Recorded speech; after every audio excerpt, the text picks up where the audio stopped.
నమస్తే, this is శౌర్య. విజయ్ దళపతి ఇప్పటి వరకు మనం సినీ హీరోగానే చూసాము. ఇప్పుడు రాజకీయ నేతగా కూడా మనం చూడబోతూ ఉన్నాము. సో తొలి తొలి అడుగులు వేయబోతూ ఉన్నారు రాజకీయంలో. మరి అసలు విజయ్ ఇప్పటి వరకు కూడా ఆయన కులం ప్రస్తావన ఎక్కడ కూడా రాలేదు. బట్ ఇప్పుడు మాత్రం కులం ప్రస్తావన వస్తోంది. అసలు ఎక్కడ పుట్టారు, ఎక్కడ చదివారు, ఆయన కులం ఏంటి అసలు అని దీని మీద చర్చలు జరుగుతున్నాయి. సో ఓవరాల్ గా అసలు ఆయన కులం ఏంటి అనేది అయితే పూర్తిగా చర్చించడానికి మనతో పాటు ఈ రోజు senior journalist doctor Durga Vadlamani గారు ఉన్నారు. వారితో మాట్లాడదాం. నమస్తే మ్యామ్. నమస్తే. మ్యామ్, మీకు తమిళనాడుతో జనరల్ గా చాలా మంచి అనుబంధం ఉంది. చెన్నై, తమిళనాడు. సో అక్కడున్న హీరోస్ గానీ, హీరోయిన్స్ గురించి గానీ మీరు చాలా పాత వాళ్ళ గురించి కూడా చాలా బ్రీఫ్ గా చెప్తూ ఉంటారు. సో వాళ్ళు ఈ ఏరియాలో ఉండేవాళ్ళు, వాళ్ళు ఈ క్యాస్ట్, వాళ్ళు ఈ కమ్యూనిటీ, ఇలా పెళ్లి జరిగింది, ఇట్లాంటివన్నీ బాగా చాలా చక్కగా వివరిస్తూ ఉంటారు. సో విజయ్ విషయానికి వస్తే మీ దగ్గర ఉన్న ఫుల్ డీటెయిల్స్ ఏంటి? అసలు విజయ్ ఏ క్యాస్ట్, ఏ కమ్యూనిటీ? నిన్న మనం విజయ్ది వెళ్ళాలర్ కులం అని చెప్పామండి. యాక్చువల్గా అసలు మనం కులం గురించి, మతం గురించి మాట్లాడే అసలు అటువంటి ఆలోచన లేదు, ఇంట్రెస్ట్ లేదు. కానీ సోషల్ మీడియాలో విపరీతంగా అసలు దీని మీద చర్చ జరగడం, చాలా మంది అడుగుతున్నారు కూడా. దానివల్ల మనం మాట్లాడాల్సి వస్తుంది. నిన్న మనం వెళ్ళాలర్ అన్నాము. అయితే ఇవాళ వచ్చిన ఒక పూర్తి వివరాలు ఏంటంటే, అసలు వీళ్ళ తాతగారు, విజయ్ తాతగారు అంటే తండ్రి చిత్తూరు జిల్లాకి చెందిన వాళ్ళు, తళ్ళపల్లి. అక్కడి నుంచి ఆయన ఉమ్మడి మద్రాసు రాష్ట్రంలో రామేశ్వరం ఆయన వలస వెళ్ళారు. రామేశ్వరం వెళ్ళాక ఆయన ఒక మత్స్యకార కుటుంబానికి చెందిన అమ్మాయిని రెండో వివాహం చేసుకున్నాక వాళ్ళకి చంద్రశేఖర్ పుట్టాక చంద్రశేఖరు వెళ్ళాలరని రాయించుకున్నారు కులంలో. ఓకే. యాక్చువల్గా వాళ్ళు తెలుగు వాళ్ళు. అయితే వాళ్ళు తమిళియన్స్ అని రాయించుకున్నారు, వెళ్ళాలర్ అని రాయించుకున్నారు.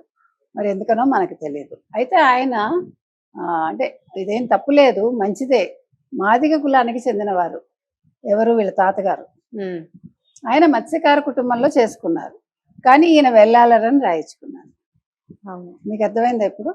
అయితే కొడుకు దాకా వచ్చేసరికి స్కూల్లో నిన్న మనం చెప్పుకున్నట్టుగా అక్కడ caste religion, no caste no religion అని రాస్తే వాళ్ళు ఒప్పుకోకపోతే తమిళియన్ అని రాయించారు. కానీ అదే మనకి బాధ. ఇప్పుడు తమిళనాడులో ఉండే తెలుగు వాళ్ళు కావచ్చు, ఇతర రాష్ట్రాలు, ఇతర దేశాల్లో ఉండే తెలుగు వాళ్ళు, ముఖ్యంగా తమిళనాడు వాళ్ళు మదర్ టంగ్ తమిళ్ అని రాయించేసుకుంటారు. అంటే వాళ్ళు సెన్సస్కి వచ్చినప్పుడు వాళ్ళు రాసేస్తారు, వీళ్ళు యాక్సెప్ట్ చేసేస్తారు. అవును. కానీ ఇక్కడ ఈయనే రాయించుకున్నారు. ఇది బాధాకరం. అయితే వాళ్ళ క్యాస్ట్ గురించి యాక్చువల్గా మనం మాట్లాడక్కర్లా. అవును. కానీ ఇవాళ సంతోషించాల్సిన విషయం. ఎందుకంటే ఇవాళ ఆంధ్రప్రదేశ్లో ఒక ఫ్లెక్సీలంతా వెలిసాయి, మా కులానికి చెందిన వ్యక్తి ముఖ్యమంత్రి అవుతున్నారని. మంచిదే. ఇప్పుడు నేను ఎప్పుడు కూడా ఒకటే చెప్తానండి, క్యాస్టు క్రీడు కాదు, అణగారిన వర్గాల్లోంచి ఎప్పుడు కూడా నేతలు రావాలి, రాజ్యాధికారం వాళ్ళ చేతుల్లోకి రావాలని. సో ఇవాళ విజయ్ చేతుల్లోకి వచ్చింది అంటే విజయ్ మంచి చేయాలని కోరుకున్నాం. ఇక్కడ కులం కంటే మతం కంటే కూడా మానవత్వం, మంచి చేయటం, రెండు ముఖ్యం. ఆయన క్యాప్షన్ కూడా అదే కదా. అదే. కాబట్టి మతం చూడొద్దు, కులం చూడొద్దు, మానవత్వాన్ని చూడాలి. సో ఆ రకంగా ఇవాళ విజయ్ ఒకవేళ తెలుగువాడు అయ్యుండి, నిన్న మనం తమిళియన్ అన్నాం, సో తమిళవాడు కాదు, ఒక తెలుగు వ్యక్తి వల్ల ముఖ్యమంత్రి అవుతున్నాడు అంటే చాలా మంది అడిగారు, అదేంటండి మరి ఇప్పుడు వాళ్ళు యాక్సెప్ట్ చేస్తారా అని. తమిళియన్స్కి ఆ బాధ లేదండి. వాళ్ళు తమిళం మాట్లాడి తమిళాన్ని మీరు అంటే శ్వాసించగలిగితే దే విల్ యాక్సెప్ట్ అని. చాలా అది సహృదయత, అది వాళ్ళది చాలా విశాల హృదయం ఆ విషయంలో. సో వాళ్ళకి మీరు తెలుగు వాళ్ళ, మరాఠీలా, కన్నడిగాస అవి చూడరు.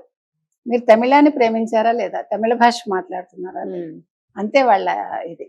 సో ఇవాళ ఒక తెలుగువాడు అయ్యుండి, ఒక దళితుడయ్యుండి, ఒక మంచి స్టార్ అయ్యాక మళ్ళీ ఇవాళ ఒక రాజకీయాల్లోకి వచ్చి ఇది మెచ్చుకోవాలి. తర్వాత చంద్రశేఖర్ వచ్చి రచయితగా తమిళ సినీ ఇండస్ట్రీకి వచ్చాక అతను ఈవిడ శోభ ఎవరైతే ఉన్నారో భార్య, ఆవిడ బ్రాహ్మణ్ కుటుంబానికి చెందిన ఆవిడ.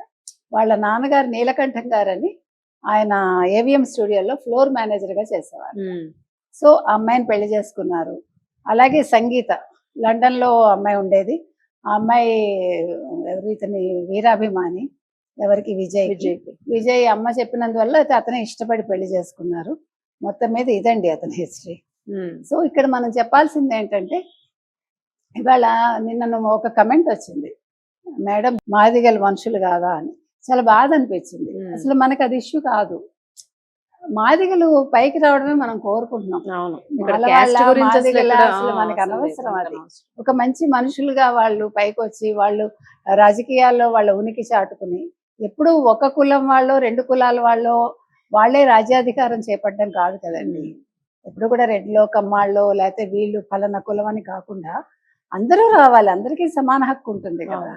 కాబట్టి ఇవాళ నిజంగా మనం చెప్తున్నామండి, విజయ్ వస్తున్నారు. కాకపోతే ఏంటంటే 108 సీట్లే వచ్చాయి, అది 118 వచ్చుంటే ఇంకా బాగుండేది. సరే, దాని గురించి తర్వాత మాట్లాడుకుందాం. తప్పకుండా మేడం. Thank you madam.